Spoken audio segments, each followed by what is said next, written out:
الحمد لله رب العالمين والصلاة والسلام على رسول الأمين وعلى آله وصحبه أجمعين وأشهد أن لا إله إلا الله وحده لا شريك له وأشهد أن محمدا عبده ورسوله. عظمت قرآن کے حوالے سے بہت ساری باتیں آپ حضرات کے سامنے آئی ہیں. بغیر تکرار کے مزید اضافہ کی گنجائش نہیں ہے، اس لیے میں ایک اور مسئلے کے تعلق سے کچھ باتیں آپ کے سامنے رکھتا ہوں، اور وہ بھی کسی طرح سے قرآن مجید سے گہرا تعلق رکھتا ہے، کیونکہ قرآن مجید نے اس مسئلے کو بڑی تفصیل سے بیان کیا ہے، جبکہ احکام میں اتنی تفصیلات قرآن میں نہیں ملتی. میری مراد وراثت کا مسئلہ ہے، اور اللہ جزائے خیر دے شیخ شمیم اختر اصلاحی حفظہ اللہ کو، جنہوں نے اس موقع سے 2 کتابیں یاد کی ہیں. ایک عظمت قرآن ہے اور دوسری کتاب ہے خلاصۃ الفرائض، یعنی وہی ہمارا موضوع ہے جو دوسری کتاب ہے. تو اس حوالے سے کچھ باتیں میں آپ کے سامنے رکھوں گا، کیونکہ جب اللہ تعالیٰ نے قرآن میں اتنی تفصیل دی ہے اس مسئلے میں اور اتنا سیریس لیا اس مسئلے کو، تو اس کا تقاضا یہی ہے کہ اس پر عمل کیا جائے، اس کو عام کیا جائے اور اس مسئلے کو کبھی بھلایا نہ جائے. لیکن افسوس کے ساتھ کہنا پڑتا ہے کہ آج بلا تفریق خاص طور سے ہمارے ملک میں تمام مسلمانوں نے اس سے لاپرواہی برتی ہے اور اس کے تعلق سے عجیب منمانیاں دیکھنے کو ملتی ہیں.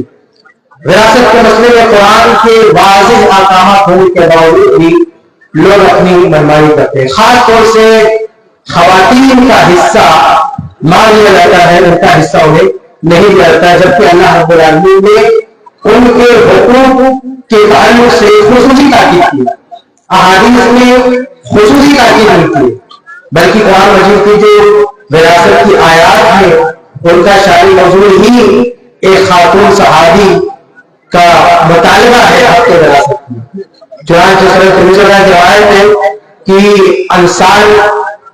انصاری صحابی صاحب نبی رضی اللہ تعالیٰ عنہ جو مدینہ میں انصار میں بڑے مابدار کے بالکل صحیح بخاری میں ان کا خود کے الفاظ ہے کہ انی اکثر الانصار مالا، کہ انصار میں سب سے زیادہ مال میرے پاس ہے.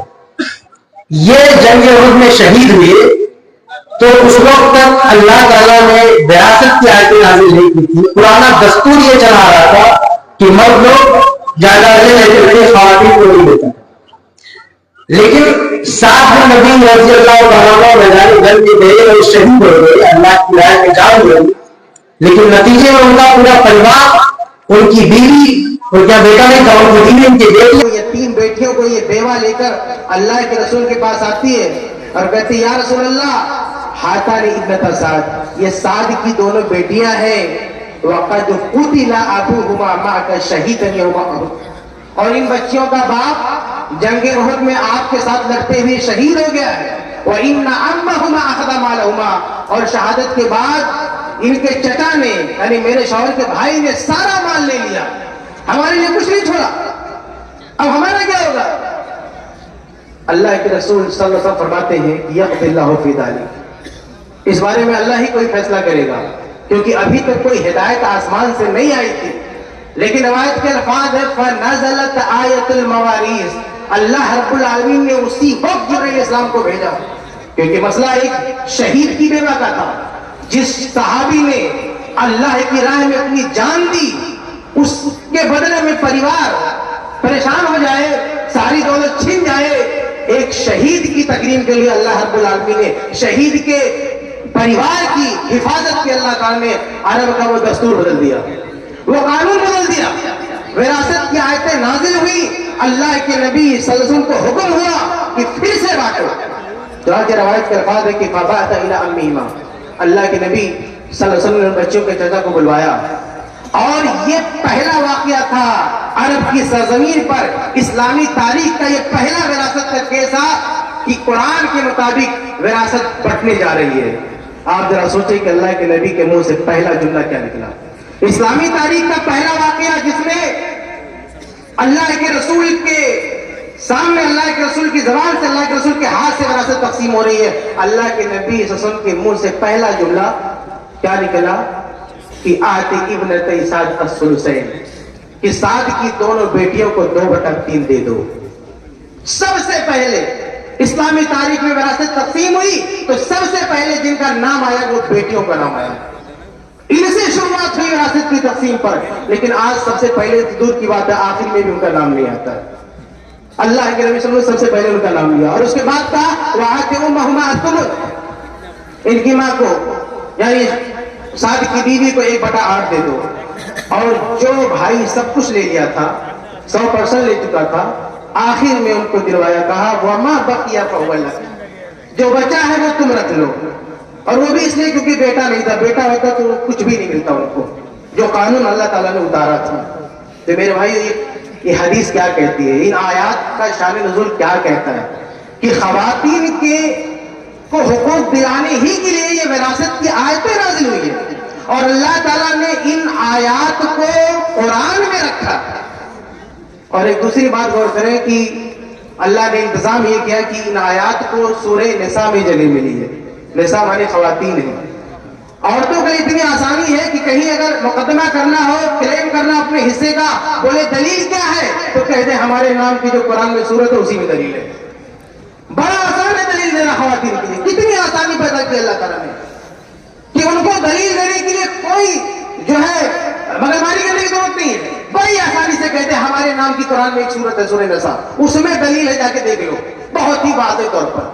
اور اللہ تعالیٰ نے وہ انتظام کیا کہ آج تک اس امت میں بہت سارے مسائل میں عقدی مسائل ہو، فقہی مسائل ہو، ایک سے ایک اختلاف ہوا، لیکن بیٹیوں کا جو حصہ قرآن نے طے کر دیا، اس حصے کا انکار کرنے والا آج تک کوئی فقیہ امام پیدا نہیں ہوا۔ یہ اللہ تعالیٰ کا انتظام ہے۔